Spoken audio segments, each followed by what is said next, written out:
Isang Pinoy doctor ang gumawa ng produktong pamatay sa kiti-kiti.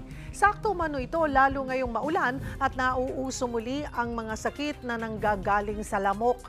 Para bigyan ng mukha ang balita, Mobile Journal, Yeda Pascual. Alam natin kung gaano kaperwisyo ang lamok sa mga panahong mainit at tag-ulan. Kaya naman nakakatuwang isipin na may bagong mosquito killing agent na gawang Pinoy.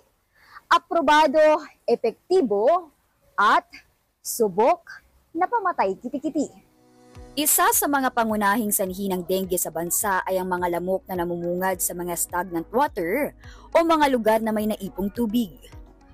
What we have is mosquito larva kasi yun yung program ng national government sa Department of Health.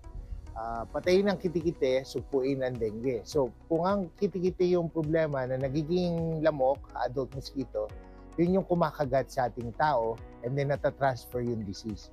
So doon siya nagsimula dahil kailangan ng government ng solution for anti-dengue through vector control. Ibig sabihin habang kiti-kiti pa lang, dapat patayin na ito bago pa maging lamok na nagdadala ng sakit. Ang good news, may locally made solution na. Isa sa mga ginagamit ngayon ay ang MYKL Kiti-Kiti X, isang mosquito killing agent na subok na sa ilang lugar sa bansa.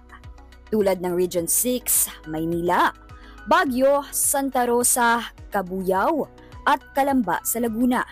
Dahil doon, bumababa yung kanilang mga incidents ng dengue and also namamatay yung kiti-kiti kasi you only have to apply once and then effective na siya na 11 months.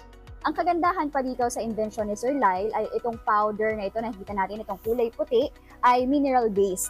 So ibig sabihin niyan ay safe ito. Nabanggit niya nga kanina kahit na aksidenteng mapahid sa katawan, hindi ka magkakaroon ng allergy, hindi ka mangangati, at kahit pa aksidenteng mong matikman, tulad niyan, walang lasa, kaya safe at walang mangyayaring masama sa inyong kalusugan. Gamit lang ito ilalagay sa stagnant waters at kusa ng mamamatay ang kiti-kiti. Kapag wala ng kiti-kiti, wala nang magiging lamok. At kung wala ng lamok, kontrolado na ang dengue. This is 100% effective on larval mortality with 100% effectivity. And then it's 11 months effective. So you just have to apply that to stagnant water. And effective na po ito ng 100%. Patay po yung kiti-kiti dyan na 100%. Mahalaga ito dahil taon-taon ay may mga kaso ng dengue lalo na tuwing tag-ulan. Maraming komunidad ang walang sapat na sanitation at regular na fogging. Kaya mahalaga na may long-lasting na solusyon para sa tuloy-tuloy na proteksyon. We have one price policy all over the Philippines and even in other areas like LGUs, local chief executive, mayors, governors, those are the clients that we have. And also we're trying to target syempre Office of the President, which is PBBM, President Bongbong Marcos, to look onto this. So sana po magamit po ninyo ang gawang Pilipino, made in the Philippines, Filipino-made product. Kiti-Kiti X po. Together, let us fight the bite. Use MYKL Kiti-Kiti X. Mobile Journal, Yeda Pascual po.